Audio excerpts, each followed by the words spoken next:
Hey guys, ஹோண்டாவோட next launch அப்படின்னு பார்த்தீங்கன்னா unicorn 125 அப்படிங்கிற கம்யூட்டர் பைக்கை தான் இருக்கும் அப்படிங்கிறத சொல்லியிருக்காங்க. ஹீரோவோட எக்ஸ்ட்ரீம் 125R கூடிய சீக்கிரம் லான்ச் பண்ண போகிறாங்க. அந்த பைக்குக்கு ரைவலாக பார்த்தீங்கன்னா யூனிகார்னில் நமக்கு 125cc பைக் வந்து லான்ச் பண்ண போகிறதா சொல்லியிருக்காங்க. இந்த 125cc யூனிகார்னை பொறுத்த வரைக்கும் ஹோண்டாவோட SP125யோட பிளாட்ஃபார்ம்லேருந்து தான் பில்ட் பண்ண போகிறோம் அப்படிங்கிறதும் சொல்லியிருக்காங்க. ஸோ என்ன மாதிரியான பார் அண்ட் டார்க் கொடுக்க போகிறாங்க, என்ன கான்ஃபிகரேஷன் இருக்க போகுது, எப்போ லான்ச் பண்ண போகிறாங்க, என்ன ப்ரைஸ் அப்படிங்கிறத டீட்டெயில்டாக பார்க்கலாம். உங்களுக்கு ஹோண்டாவில் இருக்கக்கூடிய பைக்ஸில் எந்த பைக் ரியல் வேல்யூ ஃபார் மணியாக தெரியுது அப்படிங்கிறத காமெண்ட் செக்ஷனில் காமெண்ட் பண்ணுங்கள். இந்த வீடியோ பிடிச்சிருந்தா லைக் பண்ணிக்கோங்க, நம்ம சேனலையும் சப்ஸ்கிரைப் பண்ணிக்கோங்க. ஹோண்டா பார்த்தீங்க அப்படின்னா ரொம்ப நாளைக்கு முன்னாடி இருந்தே சொல்லிக்கிட்டு இருக்காங்க 125cc கம்யூட்டர் பைக் லான்ச் பண்ண போறோம், அதுவும் யூனிகார்னோட டிசைன்ல லான்ச் பண்ண போறோம் அப்படிங்கறத சொல்லியிருக்காங்க. ஸோ யூனிகார்ன் டிசைன் அப்படிங்கும்போது பாத்தீங்க அப்படின்னா பெஸ்டான டிசைன் தான், நிறைய பேருக்கு பிடிக்கும். ஒரு கம்யூட்டர் பைக்கா அந்த மாதிரியான டிசைன் கண்டிப்பா எல்லாருக்கும் பழக்கப்பட்ட டிசைனாக தான் இருக்கும்.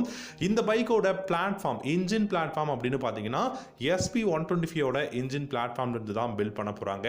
யூனிகார்ன் 160யோட இன்ஜின் பிளாட்ஃபார்ம்ல இருந்து தான் SP160 லான்ச் பண்ணாங்க. அந்த மாதிரி SP125யோட பிளாட்ஃபார்ம்ல இருந்து யூனிகார்ன் 125 லான்ச் பண்ண போறோம் அப்படிங்கறத அனௌன்ஸ் பண்ணிருக்காங்க. கண்டிப்பா இந்த பைக் எந்த பைக்குக்கு காம்படிட்டரா இல்ல டைரக்ட் ரைவலா இருக்கும் அப்படின்னு பாத்தீங்கன்னா இப்போ 1 or 2 டேஸ்ல பாத்தீங்கன்னா ஹீரோ லான்ச் பண்ண போற எக்ஸ்ட்ரீம் 125R அப்படிங்கிற மாடலுக்கு ரைவலாக இருக்கணுங்கிறதுக்காக தான் ஹோண்டா பார்த்தீங்கன்னா இந்த யூனிகார்ன் 125 ஒரு ரைவலாக லான்ச் பண்ண போகிறதா வந்து சொல்லியிருக்காங்க. இந்த பைக்கோட இன்ஜின் அப்படின்னு பார்த்தீங்கன்னாலும் 124cc சிங்கிள் சிலிண்டர் ஏர் கூல்டு இன்ஜின் தான் வந்து கொடுக்க போகிறாங்க. 12 ஹார்ஸ் பவரும் 11.7 நியூட்டன் டார்க்கும் ப்ரொடியூஸ் பண்ணக்கூடிய இன்ஜின் தான் இருக்க போகுது.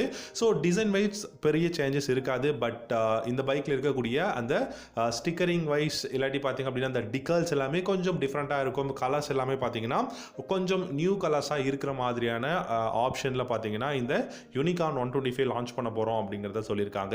ஃப்ரண்ட்டில் டெலஸ்கோபிக் ஃபோக்ஸும் ரியரில் பார்த்தீங்கன்னா ட்வின் ஷாக் அப்சர்வர் தான் கொடுக்க போகிறாங்க.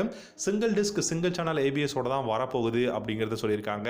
இதில் பார்த்தீங்கன்னா 2 variant, single disc single channel ABS-உம் front and rear drum brake வேரியண்ட்டும் வந்து பார்த்தீங்கன்னா யூனிகார்ன் 125ல இந்த 125cc பெஸ்டான பைக் வந்து லான்ச் பண்ண போகிறாங்க, அதுவும் 2024 அப்படிங்கிறது தான். ஸோ இந்த பைக் பார்த்தீங்கன்னா கண்டிப்பாக ஒரு பெஸ்டான பைக்காக இருக்கும். ஆனால் SP125 இருக்கும்போது பட் அதோட இன்ஜின் பிளாட்ஃபார்மில் நியூ டிசைனில் வருது அப்படிங்கும்போது கண்டிப்பாக எதிர்பார்க்குற விஷயம் தான்.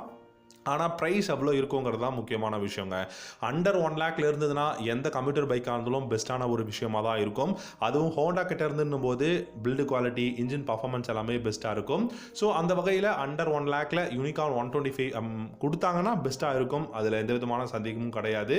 ஆனால் இந்த பைக்கில் நல்ல இன்ஜின் பர்ஃபார்மன்ஸ் இருக்கணும், கம்ஃபர்டபுளான எர்கனாமிக்ஸ் இருக்கணும், மைலேஜ் எவ்வளோ இருக்குங்கிறது தெரியாது. 65 to 70 கொடுத்தாங்கன்னா தான் நல்லாயிருக்கும். ஏன்னா இன்ஜின் ரிஃபைன்மெண்ட் பெஸ்ட்டாக இருக்கணும். இன்றைக்கி ஃபியூல் ரேட் ரொம்பவே அதிகமாக இருக்கிறதுனால மைலேஜ் ஓரியன்ட் பைக்ஸ் வந்து பார்த்திங்கன்னா நிறைய பேர் எதிர்பார்க்குறாங்க. சிட்டியில் டிராஃபிக்கில் யூஸ் பண்ணுறதுக்கு எவ்ரிடே யூசேஜுக்கு எல்லாமே இந்த மாதிரி 125cc பைக்ஸ் வந்து பெஸ்ட்டாக இருக்கும். மைலேஜும் கிடைக்கும், நமக்கு ரொம்ப அஃபோர்டபுள் ப்ரைஸ்லையும் கிடைக்கும். அப்படிங்கிறதுனால நிறைய பேர் எதிர்பார்க்குற பைக்காகவும் ஹோண்டா கிட்ட இருந்து 125cc பைக்ஸாக இருக்குது. அதில் நம்ம ரொம்ப காலமாக SP125 யூஸ் பண்ணிக்கிட்டு இருக்கோம். அடுத்ததாக பார்த்தீங்க அப்படின்னா நமக்கு யூனிகார்ன்லேருந்து 125cc பைக்ஸ் மேபி இந்த வீக்கில் இந்த மந்தில் கூட லான்ச் ஆகிறதுக்கு நிறையவே சான்சஸ் இருக்குன்னு சொல்லியிருக்காங்க. ஸோ இந்த மாதிரி ஹோண்டா லான்ச் பண்ணும்போது கண்டிப்பாக பெஸ்ட்டான பைக்கை தான் இருக்கும்னு நான் நம்புகிறேன். ஏன்னா SP160 கூட பார்த்தீங்கன்னா பெஸ்ட்டான ப்ரைஸ் 1,17,000 ரூபா எக்ஸ்ஷோரூம் ப்ரைஸில் தான் லான்ச் பண்ணாங்க இந்தியாவில் லான்ச் பண்ணும்போது. அந்த மாதிரி அண்டர் 1 lakh லான்ச் பண்ணுவாங்கன்னு சொல்லி எதிர்பார்க்கலாம். ஸோ இந்த வீடியோ உங்களுக்கு பிடிச்சிருந்தா லைக் பண்ணிக்கோங்க, நம்ம சேனலையும் சப்ஸ்கிரைப் பண்ணிக்கோங்க. தேங்க்யூ ஸோ மச் ஃபார் வாட்சிங். ஹேவ்